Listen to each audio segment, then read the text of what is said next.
put myself out there as much as possible, sort of as a touchstone. Like, look, I go to therapy. Um, I'm okay with saying that I have bipolar disorder. I'm okay with saying I have an anxiety attack, or I have anxiety. I'm okay with telling you that I can't do this thing because of an anxiety attack. Sure. I'm okay with open communication. So by doing that and doing it very publicly, I hope to sort of soften the edge of the stigma so that people can reach out and people's lives can be improved, and I just keep trying to do it on a bigger and bigger and bigger level. And I guess I got to the point very slowly, because we're talking about a decade here almost since Occupy Wall Street, where I'm realizing that, okay, yeah, I'm doing stuff to help people. I'm important because I'm doing stuff to help What did people. you just say? You're I'm important. Well, I love to hear you say that, Victory. I I wish can't even say it with a straight face, Jim. I don't know when that I wish breakthrough's everybody in the coming. world. So quite often when I deal with people who talk to me about this, that, or these people, or those people, or blah blah blah blah blah, I'll ask them about Christianity, and I'll say, well, what is a Christian? What do they follow? And they follow the life and words of this Jesus person. Okay. And I often tell them then, well, if you read the New Testament, the Jesus refers 184 times in the New Testament about the responsibility, not a suggestion, however, the responsibility to help the poor, the marginalized, the oppressed, the weak, the infirm. Uh, and then I'll look them right in the eyes and I'll say, do you think he meant it? And that's what, to me, although most everyone out there knows that I am not, but however, if you want to be a Christian person, then I would suggest that you follow that advice, which, as a Quaker, I do. As a Quaker? Yes, I I'm. didn't know you were a Quaker. Did Um, I know you were a Quaker? yes, I'm a Quaker. Can you I became a Quaker later on in my long and storied and illustrious career. can I get a quick recap of what a Quaker is? A Because I Quaker, remember vaguely. a Quaker is a person who sees that of the divine in everyone. A Quaker is a person who accepts a Quaker is a person who's interested in social justice, equity, um, being a steward of the earth, treating everybody with courtesy and respect. And that's where the term namaste comes from. The divine in me recognizes and honors the divine in you. When we talk about our worship services, they're silent worship services where we sit and reflect and listen to the divine. And occasionally, if someone has uh, a spark or is moved to say something, they'll get up and they'll stand and they'll make some type of a pronouncement. But however, it's a very small group. I think there's only about 350,000 in the world. So no, I'm a convinced member of the Pittsburgh monthly meeting of the Religious Society of Friends. Oh, that's so cool. Is there a root in Christianity or any other religion? Mm, it accepts it accepts all.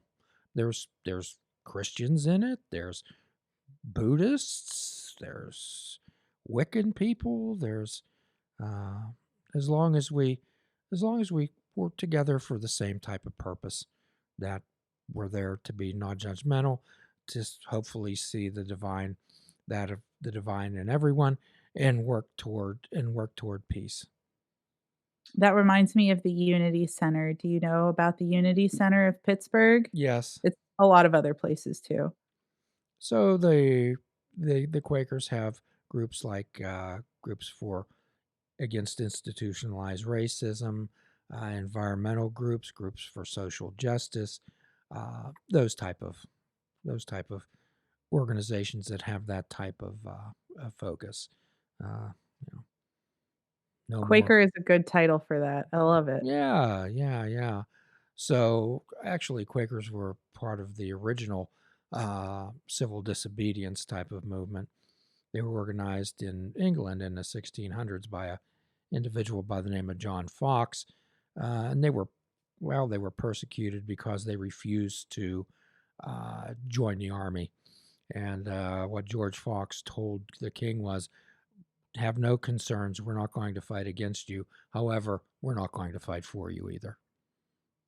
Nice. So, like, that's a great line. Hmm. Yes, yes. So we definitely respect authority. However, we don't necessarily have to follow it. Quakers don't take oaths. Uh, things like That's very that. interesting. So, with your focus on mindfulness, I thought that you were Buddhist. Well, I have a Buddhist philosophy, and it perfectly combines with the Quaker philosophy. So sometimes what I'll do, Victory, is there's a site. It's called Beliefomatic. It's not a late night infomercial. Okay, what it is, it asks 20 thoughtful questions, very thoughtful questions, and to each of these questions, it gives 6 possible responses that you correlate with. And then after those responses, it asks the answer that you gave, the one that most correlates with the question, is it of low importance, medium importance, or high importance? So after those 20 questions, it will correlate and give you your matches according to some faith-based structures.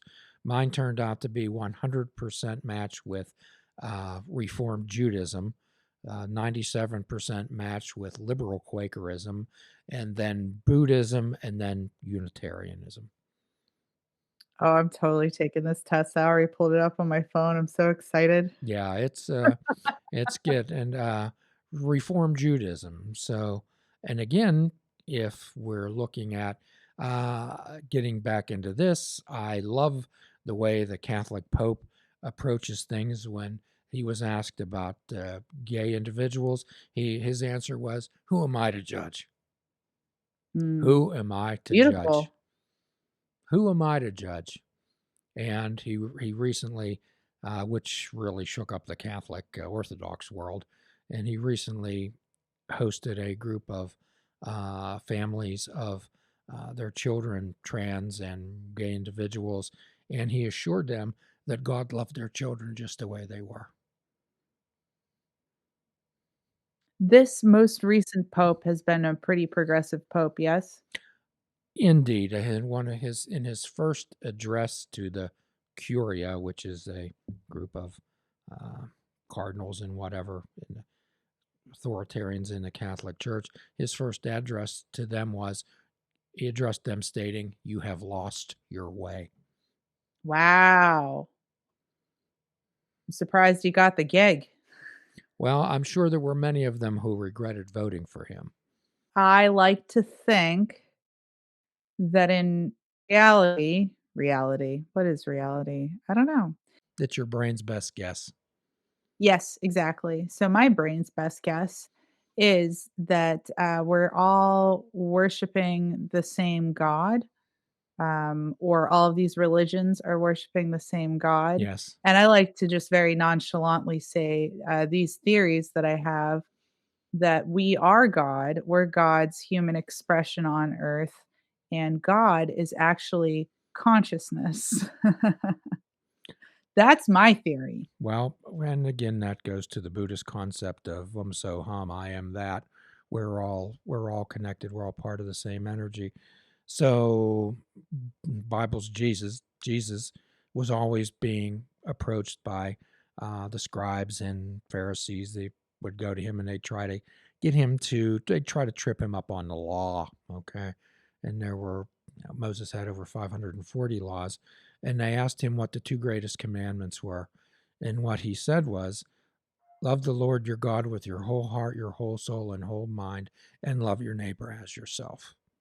So again, getting back to the self-love thing, that tells me that Jesus said that you can only love your neighbor in direct proportion to how much you love yourself. Yeah, so I wanted to bring that idea of self-love back into Hinduism, which is the primary religion that I practice. Yes. I practice Hinduism and I practice Buddhism and I practice a variety of different things, to be completely honest. But the primary things I practice, well, the primary thing I practice is Hinduism.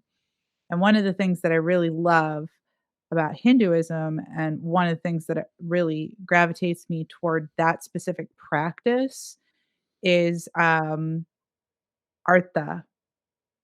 So there are like these four goals in Hinduism, and I looked it up so that I wouldn't screw it up. And artha is one of them, and it has to do with material wealth and acquiring material wealth and the material world, and like that being a good thing, which to me, growing up in a Christian household, is fascinating and I love it. And I think it can definitely be taken too far because I did marry into a Hindu family, and I do see what that can do and how that can really put a focus on the material. But the four goals are dharma, which is living sort of like living your destiny. I'm super paraphrasing here, and I'm not a religious expert. Another would be artha, which is the acquirement of material possessions and wealth. Uh, Kama, which is pleasure. So, like joy's in there. Like, again, being raised Christian in a conservative household, we're going to talk about joy in religion. Oh my gosh. And then moksha, which is the enlightenment phase. Uh, and I just love that material wealth and joy are in there because I feel like having been raised Christian and conservative, material wealth and joy were things that were, like, frowned upon, if that makes sense.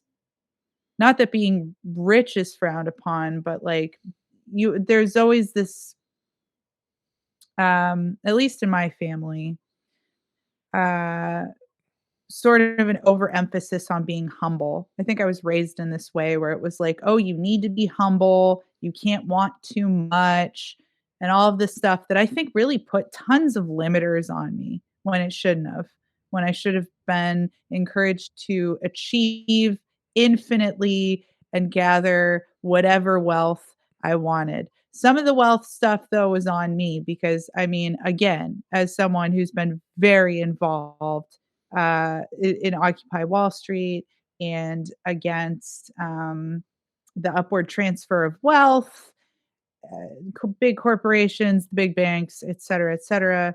I've kind of frowned upon wealth for much of my life. But when you look at it as a tool and not an evil, so if you want to talk about simple analogies again, a hammer can build a house or it can cave in somebody's skull. You choose what to do with the hammer. I You love that. choose what I to do love with your that. wealth. Love that.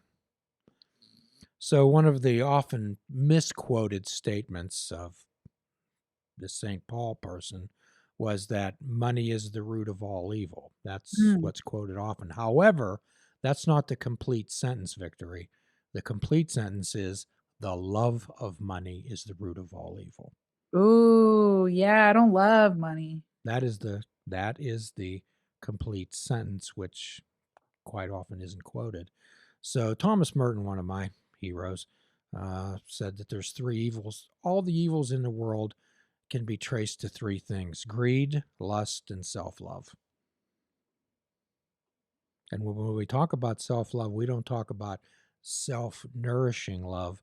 What we talk about is selfishness and self centeredness of yourself and not caring about anyone else. Ah, yes. So I think I mixed those up for a long time too.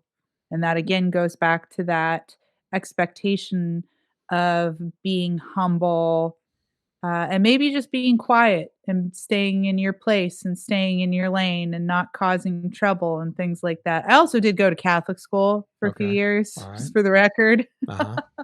The first years, like, probably the most important years I was in went to Catholic school, got taught by nuns who threatened to beat us all the time. I don't we never actually got beat. I ended up going into the school, like, right after it became, like, really frowned upon or illegal to beat the children, Yes. but there was still, like, a paddle on the wall, and they would still, like, slam rulers on your desk and stuff, Mhm. but they wouldn't actually hit you, but the threat was always there. Well, I think that's what many people remember of their uh, Catholic school education. However, The again, beatings. yeah, however, I had an association with the Sisters of Charity for many, many years, who were certainly the most selfless individuals I'd ever met in my life.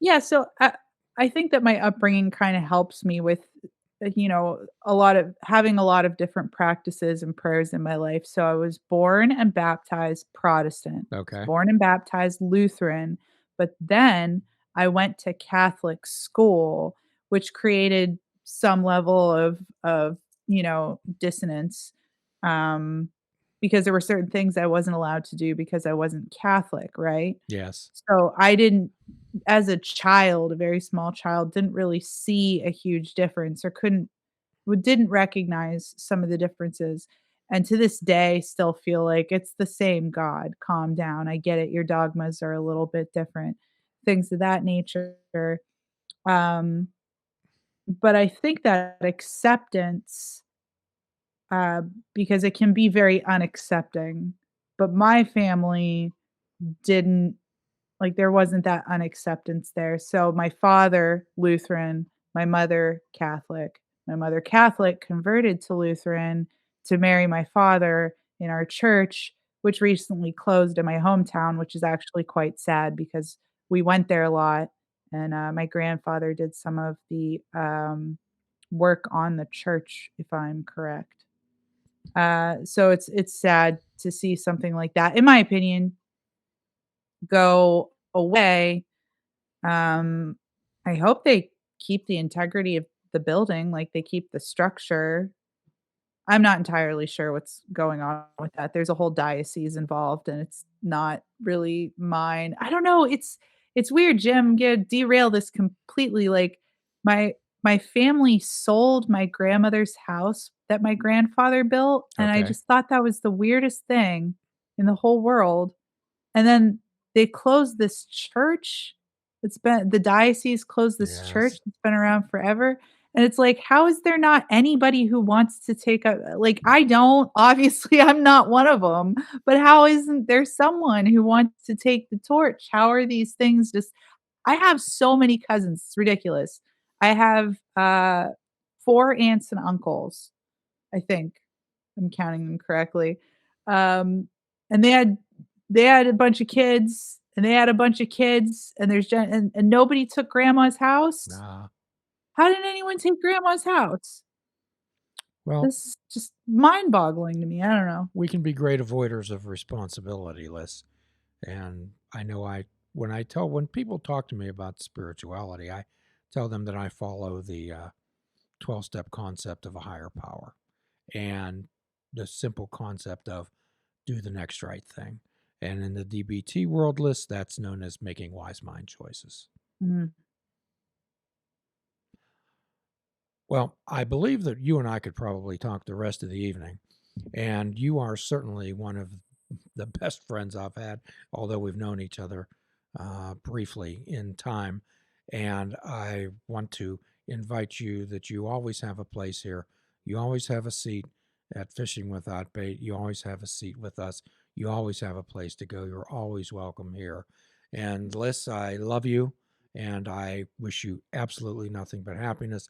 And I continue to hold you in the light. Love you too, Jim, back at you. Thank you so much for having me. I had a great time. I love talking about religion. Mhm. That's super fun for me. Well, we continue this conversation on another day, and as always, at the end of every podcast, we offer a free prescription fruits, nuts, and vegetables, unplug your television, and take up fishing. And for a truly mindful experience, we suggest that you fish without bait. Forgive yourself and forgive another. Do a kindness for yourself and do a kindness for another. Till all are free, none are free. Namaste. Please check out our website at fishingwithoutbait.com, where you can listen to the show, comment on our discussions, and find out where you can subscribe to our podcast. If you're interested in flying the colors of Fishing Without Bait, click the shop icon on our website. We have clothing, mugs, cell phone cases, and so much more. Show the world that you fish without bait. This show is a member of the Sorgatron Media Podcast Network. Find out more at sorgatronmedia.com.